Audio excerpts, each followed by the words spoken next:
Hello Virgo, Sun, Moon, Rising, and Venus signs. Kamusta kayo? Sana po nasa mabuti kayong kalagayan. Welcome back po sa Star Tarot. Kung bago kayo rito, welcome din kayo. Thank you sa inyong support. I truly appreciate it. God bless you all. Virgo, paunang mensahe po ninyo ay synchronicity. Thank you, angels. I trust your well-timed guidance and signs. Ayan, so this is really beautiful. Kasi sinusuportahan ka, ginagabayan ka, tinutulungan ka ng universe and the rest of your spirit team dito.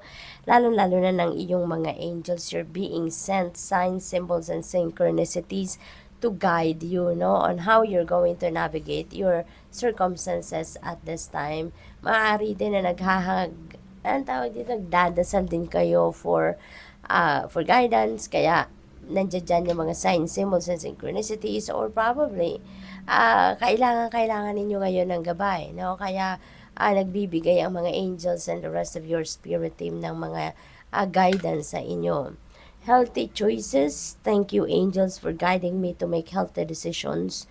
Ayan, so maaring ang mga decisions na to related to your health regimen. Ay, siguro related din ito sa inyong kalusugan, kung paano ninyo mapapanatili ang kayong kalusugan, or paano ninyo ma-maintain, or paano ninyo maaalagaan din ang inyong pangangatawan. No?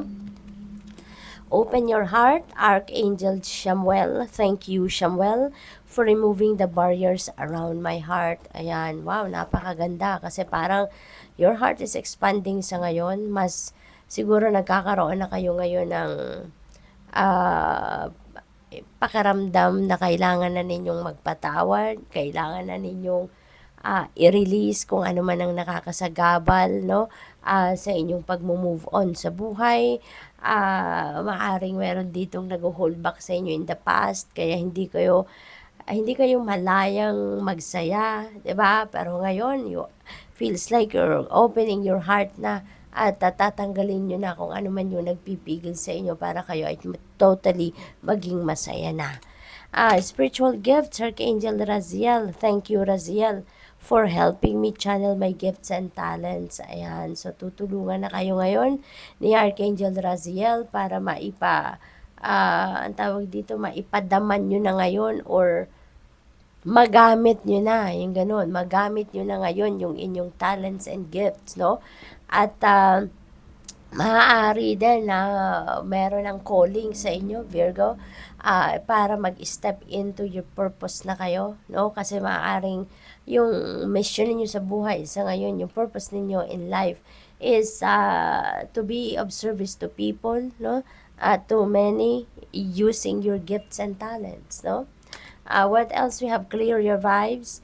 Archangel Metatron. Thank you, Metatron, for clearing my energy field. Ayan, so this is really beautiful. Thank you to Archangel Metatron na tinutulungan kayo, or tutulungan kayo na i-clear, no? Tanggalin ang mga negativity na nakakabit or nakakapit sa inyong energy field. Okay, Virgo?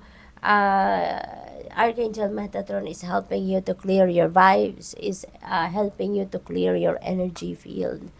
What else? We have take time to breathe. Thank you, angels. I breathe with ease, knowing you're here. Ayan. So, kailangan ninyo, no, to take a breather. Maybe exhausted na kayo, no? Burnout na.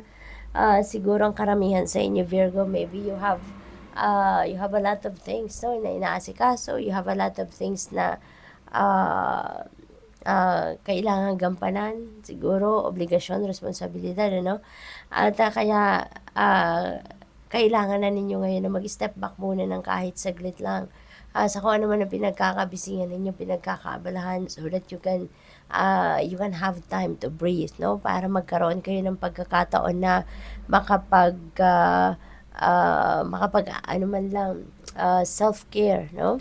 What else? The inner voice. Thank you, angels, for guiding me through my inner voice. Ayan. So, aside from sending you signs, symbols, and synchronicities, mayroon din mga bulong sa inyo ang inyong mga angels and the rest of your spirit team through your inner voice. Kaya, kailangan talaga ninyo dito na magmuni-muni kayo, magnilay-nilay kayo, step back, no, from what is making you busy. Step back from what is um,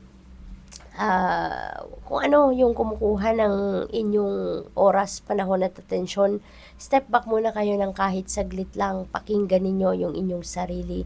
Tune into your intuition, no? Listen to your soul, tap into your soul para marinig ninyo kung ano yung mensahe para sa'yo.